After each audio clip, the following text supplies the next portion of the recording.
Bonjour à toutes et à toutes et bienvenue sur la chaîne YouTube de Pearly Fusion. Aujourd'hui, rapide petite vidéo explicative sur comment fonctionne ce petit thermomètre Galileo. Déjà, de par son apparence atypique, ce thermomètre rentre dans la catégorie des objets parfaits pour la décoration. Vous pouvez le placer sur une table par exemple, ou bien sur vos meubles, ça rend très bien. Maintenant, ce sont des exemples, à vous de faire fonctionner votre créativité. Nous par exemple, je sais qu'on en a un qui traîne au niveau de la cuisine, ou alors un autre qui se trouve au niveau du poste de travail. Mais là encore, à vous de poser ça là où ça rendra le mieux chez vous.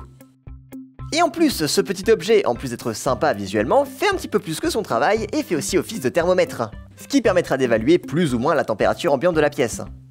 Et oui, les petites bulles qui flottent à l'intérieur montent et descendent en fonction de la température ambiante. Notez la présence d'une petite piécette accrochée en dessous des bulles qui indique une valeur en degrés. Pour la version simple, si vous voulez estimer la température de votre pièce, regardez au niveau des bulles qui ont chuté, et c'est la bulle la plus haute qui est la plus proche de la température ambiante, donc dans notre exemple, 28 degrés. Par contre, si une bulle reste bloquée au milieu, alors c'est cette valeur-là qu'il faudra regarder. Donc là on peut voir ici que la bulle en bleu, celle des 26 degrés, se trouve entre le dessus et entre le dessous, donc c'est plus ou moins cette température ambiante qu'il fait dans la pièce. Ok, alors concrètement, comment ça marche ? C'est de la magie noire? Les bulles sont-elles muées d'une conscience qui leur sont propres? Eh bien les amis, la science a parlé. Notre thermomètre s'appelle thermomètre en verre Galileo, avec Galileo pour Galilée.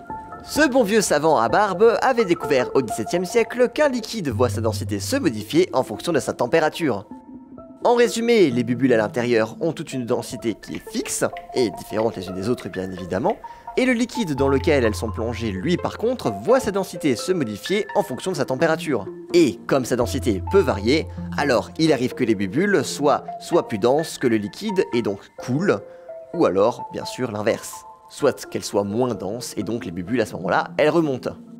Et voilà, c'est tout ce qu'il y avait à savoir sur ce petit thermomètre Galileo. J'espère que soit vous avez appris un truc, soit vous avez découvert un petit objet atypique. C'était Tom de chez Pearly Fusion, on se retrouve bientôt pour plus d'objets techno, et en attendant la prochaine, je vous souhaite une bonne fin de journée.